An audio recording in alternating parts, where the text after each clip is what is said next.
The galaxy's deadliest assassin collapsed before him, and the human chose mercy over chains. Ethan Ward never imagined his life would turn this way. As a young diplomat representing Earth on a neutral space station, his biggest concern had always been learning alien etiquette and not offending powerful neighbors. Humans were newcomers to the galactic stage, a small voice among civilizations that had ruled the stars for thousands of years. Ethan believed his duty would be paperwork, quiet negotiations, and perhaps a few speeches no one really listened to. Instead, he found himself sitting across from three very serious council members who had just told him that he was now married to the alien queen of one of the largest empires in the galaxy. At first, he thought it was a mistranslation. The council often struggled with rendering human languages correctly, and Ethan was sure someone had made a mistake. He laughed nervously and asked for clarification. But when the alien interpreter repeated the statement with no hesitation, Ethan realized it was not a joke. A formal message had been received from Empress Sarilith, ruler of the Kareen Dominion, and it clearly named him, Ethan Ward of Earth, as her chosen consort. The words were sealed with the Empress's personal mark, and such declarations could not be withdrawn. Ethan's first instinct was to refuse. The whole thing sounded absurd. He had never met the Queen, never spoken to her, and only knew fragments about her people from cultural briefings. Why would she choose him, a human with no status or power? The council explained with grave expressions that refusal was not really an option. The Kareen were proud and ancient, and such a public proposal was a binding pact. To turn it down would not only insult Sarilith but might also be taken as an insult from all of humanity. For a species so new and vulnerable, the consequences could be catastrophic. Earth's fragile foothold in the galactic community might collapse before it even began. Sitting in the cold chamber, Ethan felt the weight of 1 billion lives pressing down on his shoulders. He was no hero, no legendary figure, only a man doing his duty far from home. Yet at that moment he understood he could not simply think of himself. Humanity had taken its first uncertain steps into a vast universe, and those steps were now tied to his decision. Slowly, reluctantly, he gave his answer. He would accept. He would be the consort of Empress Sarilith, even though he had never seen her face. The news spread across the station within hours. Aliens of many species whispered in the markets and corridors. Some laughed at the idea of a fragile human becoming husband to the insectoid queen. Others shook their heads in disbelief, wondering if this was a clever human trick or a desperate gamble. When messages reached Earth, the reactions were divided. Some praised Ethan for his courage, calling him a symbol of survival and diplomacy. Others called him a pawn, accusing the Galactic Council of forcing a young man into a role he never asked for. Ethan read none of the news reports. His thoughts were fixed on the strange, uncertain future ahead. Days turned into weeks, and preparations began for his new role. He was introduced to alien advisors who explained the customs of the Kareen court. Their society valued loyalty above all, and their concept of marriage was not only personal but also political, a bond that shaped alliances and shaped empires. Ethan studied their history late into the night, memorizing stories of queens who had ruled for centuries, of dynasties that had risen and fallen with each carefully chosen bond. He realized that Sarilith's choice to select him, a human, was not random. It was bold, perhaps even dangerous, and it carried meaning he did not yet understand. Despite his confusion, Ethan approached the task with determination. If humanity was to survive among the stars, he could not afford to appear weak or foolish. He asked endless questions, not just about ceremonies and etiquette, but about the values that shaped the Kareen. To the surprise of his alien instructors, he even began learning fragments of their clicking, humming language, practicing until his throat ached. The sounds were difficult for human vocal cords, but he persisted. When he managed to form a proper greeting, one of the instructors bowed with unexpected respect. It was the first sign that perhaps, just perhaps, he could succeed in this impossible role. Yet at night, when he was alone in his quarters, Ethan wondered what kind of person the queen truly was. Was she cruel or kind? Would she see him as an equal, or only as a symbol? He tried to imagine her appearance from the descriptions he had read. Tall, regal, with shimmering plaits of dark chitin and eyes that glowed faintly in low light. She sounded nothing like a human woman, and yet there was something fascinating about the mystery. He wondered what had made her choose him out of all the diplomats in the galaxy. Did she see something in humanity that others did not? Or was he only the piece of a larger game he could not yet see? Ethan knew one thing for certain. His life was no longer his own. Without ever meeting her, he was now tied to a queen who ruled over hundreds of worlds. The decision was made, the bond sealed, and his path was set. Whether it ended in triumph or disaster, he had stepped into history. And as he lay awake beneath the dim lights of the space station, he whispered a quiet promise to himself. He would not regret this choice, not if it meant giving humanity a future among the stars. Ethan's life on the station changed quickly after the announcement. Where once he could walk the markets unnoticed, now every pair of eyes followed him. He was no longer just a human diplomat. He was the chosen consort of Empress Sarilith, and that made him both a curiosity and a symbol. Some aliens offered respectful nods, others whispered behind his back, and a few glared with open suspicion. Ethan had expected ridicule, but what surprised him most was the strange mix of fascination and fear. It seemed no one knew quite what to make of him, and perhaps that was what Sarilith had intended from the very start. Each morning, Ethan's schedule was filled with lessons. The Galactic Council had arranged for advisors from the Kareen Dominion to instruct him in their customs, their expectations, and their language. The lessons were difficult, sometimes exhausting. The Kareen way of life was filled with rituals that touched every part of existence, from how one greeted a superior to how one shared a meal. Their culture valued symbols of loyalty and patience, often shown through long, deliberate ceremonies. To Ethan, who came from a fast-moving human society, it felt slow and heavy at first, but he forced himself to focus. He knew every gesture mattered, and a single mistake could cause insult. One evening, after a long day of training, Ethan sat with one of his instructors, a thin alien named Karoth, whose voice clicked like the tapping of stone. Karoth explained that for the Kareen, a consort was more than a companion. The bond, Karoth said, is sacred. It is not about beauty or desire. It is about the merging of strength, of heritage, of trust. The Empress has chosen you not for what you are, but for what you represent. Ethan thought about those words long after the lesson ended. He wondered if Sarilith had seen something in humanity that the rest of the galaxy had overlooked. Despite the weight of his new role, Ethan did not shrink away from learning. He asked questions about everything: their history, their wars, their legends, even their lullabies. His teachers grew frustrated at times, but many began to admire his persistence. When he stumbled through his first attempt at speaking their language, producing a clumsy but recognizable phrase, his instructors were startled into silence. No human had ever tried before.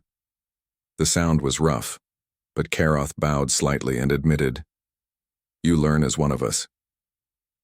That small recognition gave Ethan courage. Messages from Earth reached him often, but they brought little comfort.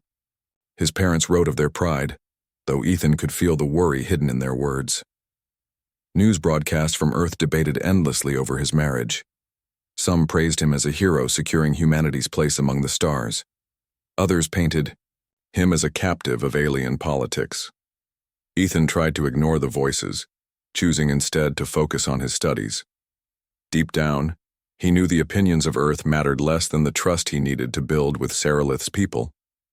Without their acceptance, humanity's alliance would crumble. The first time Ethan was allowed to see the Empress, it was not in person, but through a shimmering holographic projection. The chamber lights dimmed, and the air shimmered as her towering figure appeared before him. She was unlike anything he had imagined. Her body glistened with iridescent patterns across her chitin, and her 4 golden eyes studied him with calm intensity. Ethan felt his breath catch, not from fear, but from the weight of her presence. She radiated power and authority in a way no human leader ever had. Ethan Ward. Her voice echoed, smooth but layered with an alien resonance. Do you accept the bond as more than duty? Will you walk beside me as partner, not as prisoner? Ethan swallowed hard. Every instinct told him to be cautious, but instead he chose honesty. I accept, Empress, he said, his voice steady. Not because I was told to, but because I believe humanity can learn from you. And I hope your people might learn from us too. For a long moment, Saralith was silent. Then one of her mandibles curved in what Ethan realized was the Kareen version of a smile. Honesty, she said. Few dare to speak so directly to me. Perhaps the council was wise to bring you here. The projection faded, leaving Ethan staring at the empty space where she had stood. His heart pounded, but there was a strange warmth in his chest. He had faced the Empress, and she had not dismissed him. In the weeks that followed, Ethan's connection with Saralith deepened. They spoke again through projections, sharing fragments of thought and culture. She asked about Earth's stories, and he told her of explorers crossing oceans, of humans who dared to step onto the moon, of families who survived hardships by relying on each other. In return, she spoke of her ancestors who had united the Kareen, of the long traditions that shaped her empire, of the patience required to rule over countless worlds. Though their forms were so different, Ethan began to see a thread of similarity. Both their peoples had learned to endure by holding together. Still, not everyone approved. Whispers of resentment grew louder among certain nobles of her court. Some called Ethan unworthy. Others questioned Saralith's judgment. Ethan was aware of their doubts, but he did not let them break his resolve. He knew that every respectful bow, every correct phrase, every thoughtful answer was a stone laid in the foundation of trust. And trust, he believed, was stronger than any wall. At night, alone in his quarters, Ethan often thought about his strange situation. He had never asked for this life, but somehow it had chosen him. He had never seen Earth from this far away before, never felt so responsible for its future, yet in his heart, he knew he could not turn back. He was bound to Saralith now, not just by a treaty, but by a growing understanding. She was more than a symbol. She was a leader who had risked her own reputation to choose him. And for that, he silently promised he would not fail her. Ethan had grown used to speaking with Saralith through messages and formal channels. But the day came when their connection became direct. The council chamber was prepared with advanced holographic projectors, able to bridge light years in an instant. Ethan waited with his hands folded, his heart racing.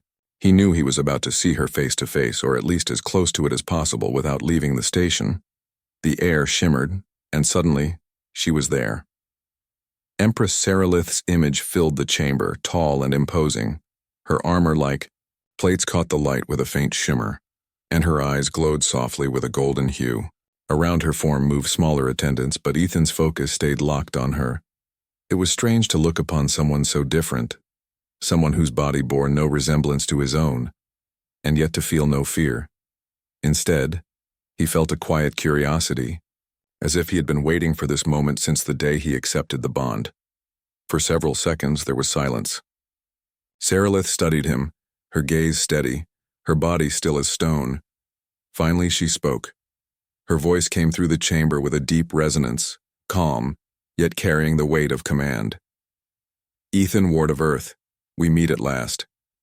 Ethan stood, his palms sweating, but his voice steady. It's an honor, Empress.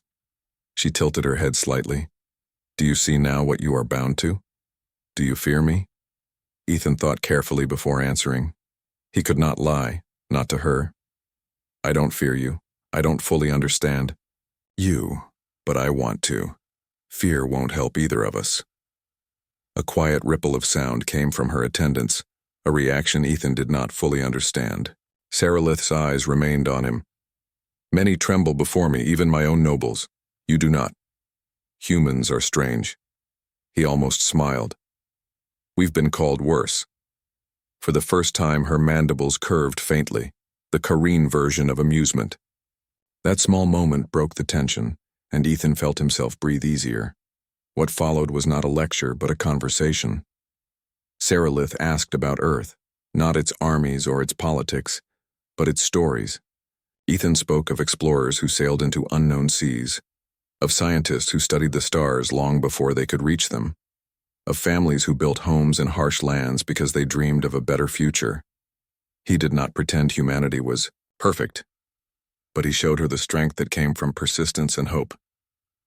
In return, Seralith told him of her people. She described the long climb of the Kareen from fractured tribes into a vast empire, of how their survival depended on loyalty and unity.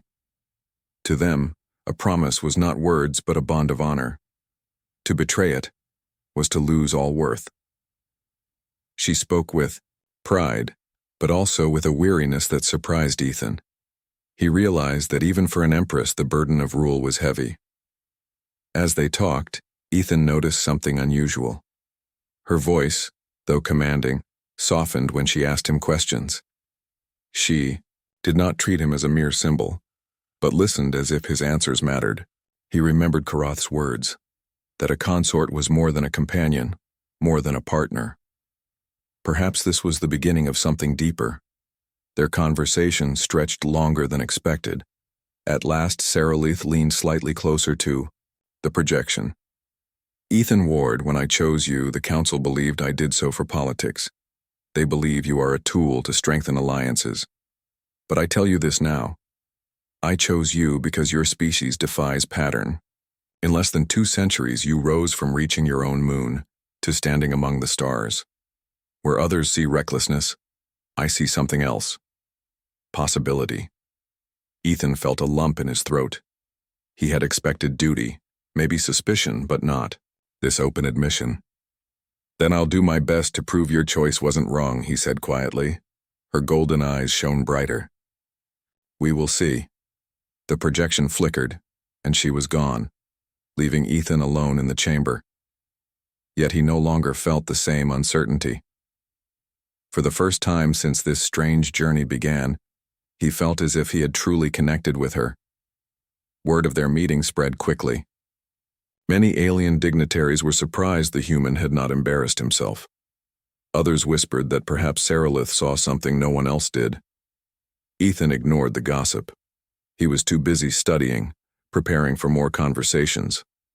Each time he spoke with her, he felt the walls between them grow thinner. She asked more questions, sometimes even about him personally, his childhood, his family, his dreams. He told her the truth, that he never sought greatness, only purpose. Meanwhile, on Earth, the debates grew louder. Some politicians argued that Ethan was being manipulated, that he was surrendering humanity's freedom. But others pointed out that humanity had never been closer to real influence in galactic affairs. Ethan knew the truth was somewhere in between. He was not a prisoner, but neither was he free. His life now carried a responsibility larger than himself. One evening, after a particularly long discussion with Seralith about human art and music, Ethan sat alone in his quarters. He realized that he no longer thought of her as just a distant queen. She was beginning to feel real to him, not as a symbol of duty, but as a person. That thought startled him, but he did not push it away. Perhaps, he thought, this strange marriage could be more than survival. Perhaps it could become something genuine. He closed his eyes, hearing again her steady voice, her careful words, her quiet curiosity. Without meeting her in person, without touching her hand or seeing her beyond the shimmer of projection, he felt a bond forming. And as unlikely as it seemed, he did not regret it. Ethan quickly learned that being the consort of an empress was not only about speaking with her, it was also about proving himself before her people. The Kareen nobles were proud and cautious. Many did not trust the idea of a human standing so close to their ruler. To them, Ethan was fragile, untested and unworthy of such a bond. Some were polite in public but whispered doubts in the shadows. Others made no attempt to hide their disapproval. The first challenge came during a formal gathering held in the Great Hall of the station. Nobles from the Dominion arrived in tall, glimmering forms, their bodies decorated with ornaments that reflected their rank. Ethan walked into the chamber wearing a simple robe given to him by the council. Though it was plain compared to the jeweled attire of the Kareen, he wore it with dignity. He bowed in their fashion, holding the gesture longer than necessary, to show respect. Some nobles murmured approval, but others remained cold. One of them, a broad figure named Xylar, stepped forward. His voice echoed sharply through the hall. "Human," he said, "you claim loyalty to our queen. But what strength do you have? You are not of our blood. You have no wings, no armor, no claws. How can you protect what is sacred?" Ethan felt many eyes on him. For a moment he wondered if silence would be safer.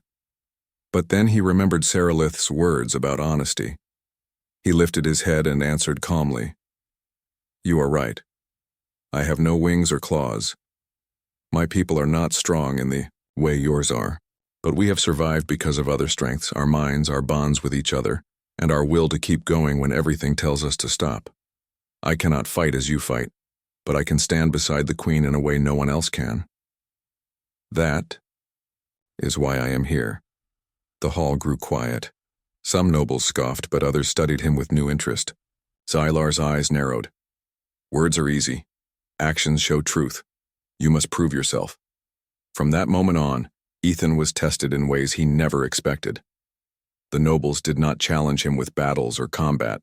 Perhaps they knew such trials would be pointless for a human. Instead, they created tests of wit, patience, and understanding. In one trial, he was asked to listen to a long poem written in the Kareen language, then repeat it in full. The sounds were harsh and complex, but Ethan had studied hard. Though his voice faltered, he completed the recitation, earning a ripple of surprise from his judges. Another time, he was given an ancient riddle. How could a weak creature defend itself against a stronger predator with no chance of winning? The nobles expected him to fail, but Ethan thought for a long while before answering. A weak creature survives by being clever. It does not fight the predator on its own terms. It makes alliances, learns to use the world around it, and turns weakness into strength. Humanity has faced predators stronger than us, but we are still here. That is our answer. Some nobles laughed, but others nodded slowly. One even whispered that perhaps the human consort was not as foolish as they believed. The greatest test came when Ethan was placed before a council of elders and asked to share something from his own people. He thought for a moment, then began to tell them the story of early explorers who crossed the oceans of Earth. He spoke of small wooden ships, fragile compared to the storms, and of sailors who faced the unknown because they dreamed of what lay beyond. He described how they mapped new lands, survived disasters, and carried their people forward. "We are not the strongest species," he said, his voice steady, "but we are the species that keeps walking into the unknown. That is why we are here, speaking with you today." The hall was silent when he finished. The elders spoke quietly, among themselves. Though none openly praised him, Ethan could sense a change. For the first time, the nobles looked at him with curiosity instead of disdain. Later, when Ethan was alone, a small message arrived from Saralith herself. It was only a single sentence. "You have done well. You are beginning to show them why I chose you." The words warmed him more than he expected. He realized that every test he endured was not just for him, it was for her as well. If he failed, her decision to choose a human would look like weakness. If he succeeded, it would strengthen her reign. He carried that thought with him, and it gave him strength. In the following weeks, he noticed subtle changes. Some nobles who once ignored him now offered formal greetings. Others asked questions about Earth, cautious but curious. Even Xylar, who had spoken against him, gave him a long stare that seemed less hostile than before. Ethan knew acceptance would not come quickly, but the first stones of trust had been laid. At night, he reflected on how far he had come. When he first heard of the marriage, he had felt like a pawn, a man forced into a role he could not escape. But now he understood that he had a choice, not about the bond itself, but about how he carried it. He could be a symbol of fear, or he could be a bridge between two worlds. Slowly, he felt the second path becoming real. And though the challenges were far from over, Ethan found himself smiling in the quiet of his quarters. Without realizing it, he was no longer surviving each day, he was beginning to belong. Ethan's progress among the Kareen nobles was slow but steady. Each day he proved in small ways that he was not the weak outsider many had imagined. Yet just as the court began to soften toward him, trouble began to stir. Whispers of unrest reached his ears, rumors of a rival faction plotting against the Empress. The Kareen dominion was vast, with countless worlds under its rule, and not all were pleased with Sarilith's decision to bind herself to a human. Some saw it as a threat to tradition, others as a sign of weakness. At first, Ethan tried to ignore the rumors, focusing instead on his studies and his conversations with Sarilith, but soon he began noticing patterns others seemed to miss. Certain nobles avoided eye contact during meetings, while others spoke with unusual sharpness when the Empress's name was mentioned. In one gathering, Ethan overheard two advisors speaking in hushed tones. He could not catch the words, but he recognized the tone of secrecy. Something was happening and no one seemed willing to admit it. One evening, as he sat alone with Karoth, his instructor and now his closest confidant among the Kareen, Ethan asked directly, "Is there danger to the Empress?" Karoth's body shifted uneasily, his wings brushing against the floor. "It is not for me to say," he replied, "but power attracts envy. You must understand, human, that your presence has unsettled many. There are those who would rather see the bond broken." Ethan felt a chill. He was no soldier, no spy, but he could not sit idle. If Sarilith's enemies succeeded, it would not only endanger her rule, it would place humanity itself in peril. Their fragile alliance depended on her survival. He decided to act even if no one believed him. Over the next few days, Ethan watched more carefully. He began keeping notes, marking the movements and words of those who seemed uneasy. It was not much, but humans had always been good at noticing the small details, the hints others ignored. And slowly, a picture began to form. He realized that several nobles who publicly supported the Empress were secretly connected, meeting in private when they thought no one would notice. When he felt sure, Ethan requested a private channel to speak with Sarilith. Her golden eyes appeared before him, calm as always. "You seek me at an unusual hour," she said. "Yes," Ethan replied, his voice low. "I have reason to believe there is a plot forming against you. Certain nobles act with too much secrecy. Their movements are not natural." Her gaze sharpened. "You are not trained in court politics. Why should I trust your suspicions?" Ethan held her stare, refusing to look away. "Because I see things differently. Your advisors know your court too well. They overlook small signs because they believe they already understand everything. I don't. I notice what feels wrong, even if I don't know why. And right now something feels wrong." For a long moment Sarilith said nothing. Then her mandibles curved faintly. "You speak boldly, and perhaps you are right. I will look into it." The next day, Ethan received word that his warning had been correct. A group of nobles had been planning to challenge Sarilith's authority during an upcoming council meeting, using ancient law to declare her unfit because of her choice of consort. They had intended to move swiftly, but thanks to Ethan's notice, Sarilith was prepared. The plot was revealed and the nobles forced to step down. When Ethan heard the outcome, relief washed over him. But what surprised him most was the personal message that arrived soon after. Sarilith herself had sent it, written in formal Kareen script but translated carefully. "Your watchfulness has saved more than my throne. It has reminded me that trust is not given by tradition but earned through action. You have earned mine." The words struck deeply. He had not thought himself capable of protecting an empress. Yet, in his own way he had. Not with weapons or armies, but with attention, intuition, and honesty. Qualities humans often overlooked in themselves, but which now mattered more than ever. The next time they spoke, Sarilith was different. Her voice carried the same authority, but beneath it was a softer tone. She did not speak to him as a distant queen, but as a partner. "You see what others miss," she told him.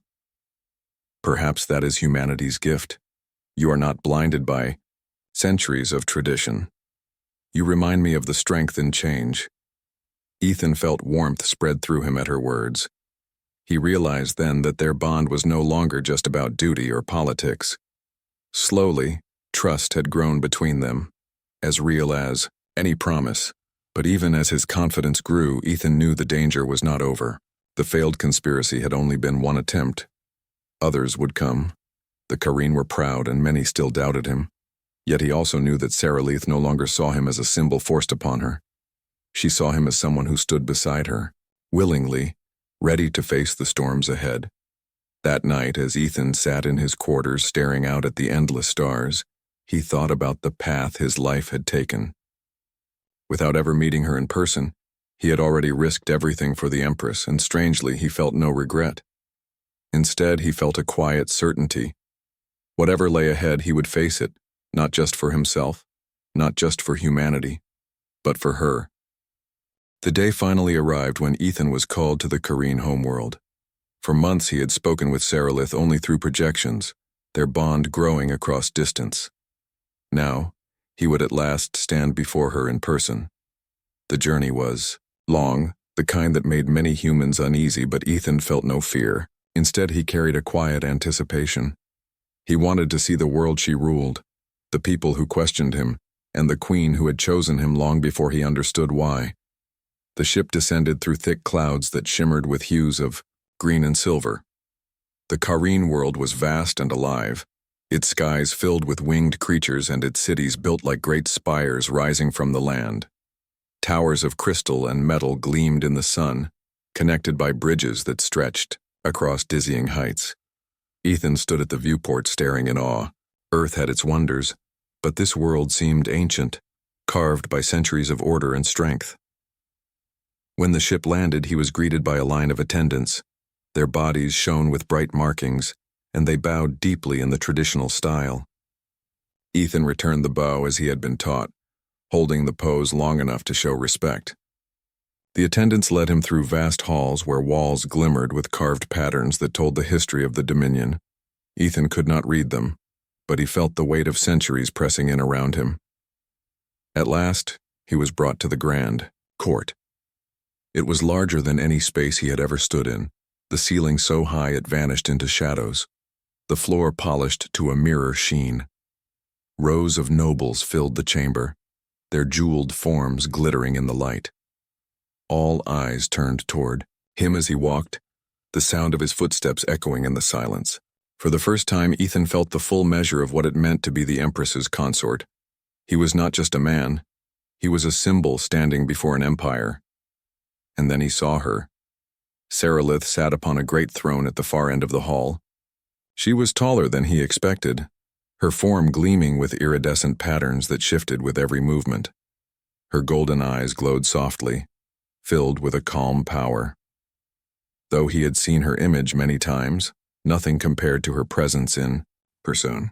She was regal and commanding, yet there was also something steady, something almost comforting in the way she regarded him. The chamber was silent as Ethan approached. He bowed deeply, as was the custom, his heart pounding. When he lifted his head, Saraleith rose from her throne and descended the steps with slow, graceful movements. The nobles watched in hushed silence. When she reached him, Saraleith paused.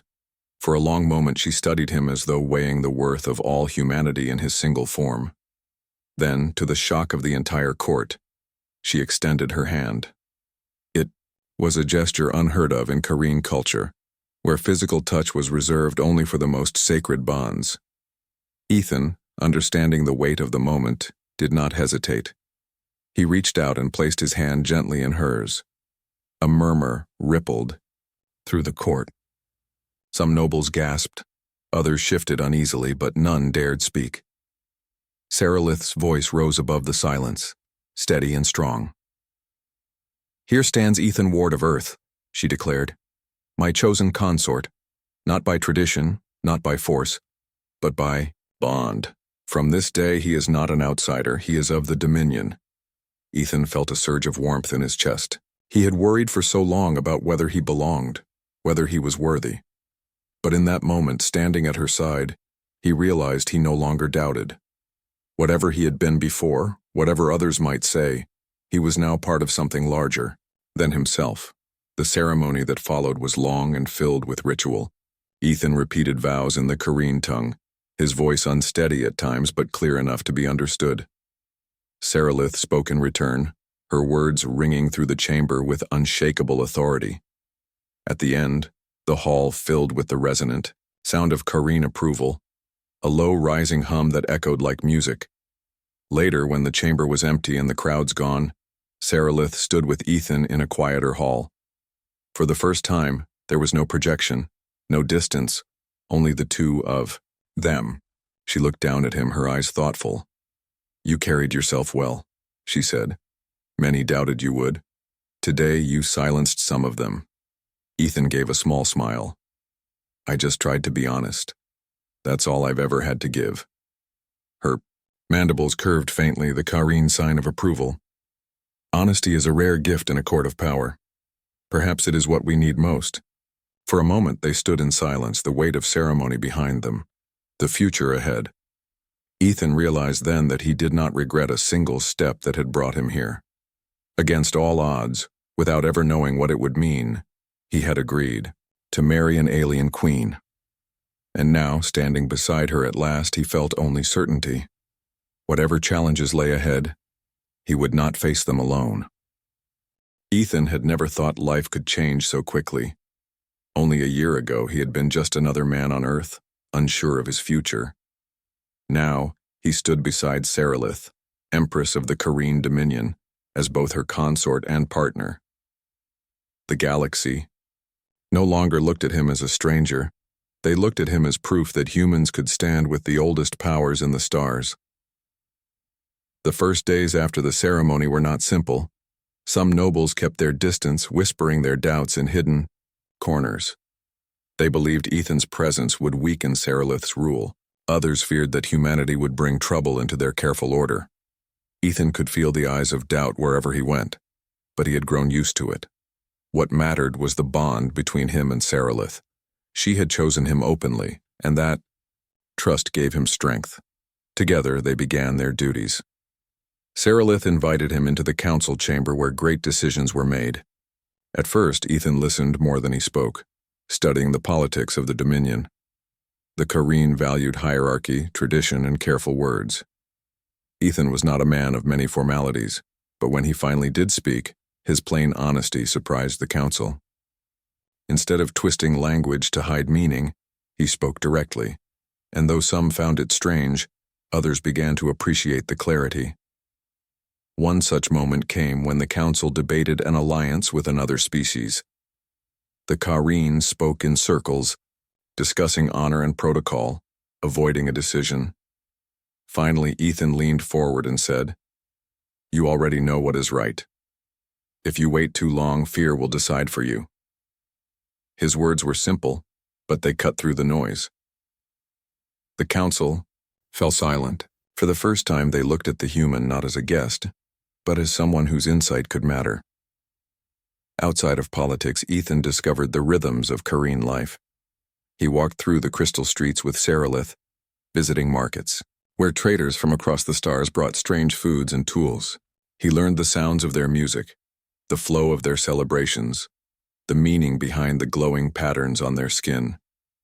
The more he learned, the more he realized that the Kareen were not so different from humans. They had families, hopes, and fears. They sought meaning in their lives. Sarilith, too, grew curious about Earth. She asked him about oceans, mountains, and the taste of fresh fruit. Ethan described summer evenings, laughter at family gatherings, and the beauty of stars, seen from a quiet countryside. Sometimes, when she listened, her regal calm softened, and he could see not just the ruler but the person behind the crown. But their peace did not last without challenge. Rumors spread of factions that disliked the union. Some claimed that Sarilith had broken sacred customs by taking a human consort.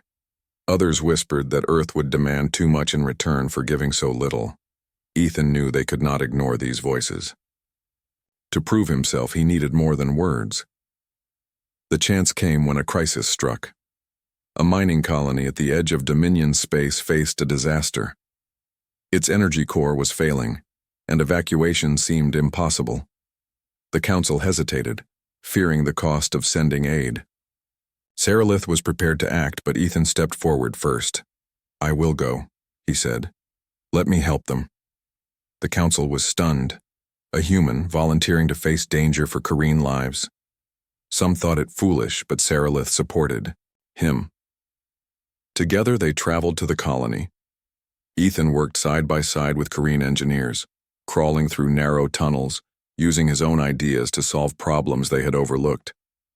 Where Kareen training pushed them to follow rules, Ethan's quick thinking found new paths. His courage and resourcefulness saved the colony, and the people saw him not as an outsider, but as someone willing to risk everything for them. When they returned, the whispers of doubt grew quieter. Even the nobles who had doubted him began to nod in silent respect. Sarilith watched it all with calm satisfaction. She had believed in Ethan from the beginning, but now the Dominion itself began to see what she saw. That night, when the stars stretched endless across the sky, Ethan stood on a balcony beside Sarilith. The city below glowed with lights, alive with voices. "Do you regret it?" she asked softly. "Leaving your world for mine?" Ethan looked at her, at the queen who had once been only a distant image and was now the center of his life. He shook his head. "Not for a moment. I didn't just marry a queen. I found a partner. I found a home." For a long time they stood together in silence, the galaxy wide and uncertain before them. Yet in that quiet moment, Ethan knew he had no fear of what was to come. Humanity had a place among the stars, and it had begun with him, without ever meeting her. He had agreed to marry the alien queen, and now, standing by her side as both consort and companion, he knew the truth. He had never once regretted it.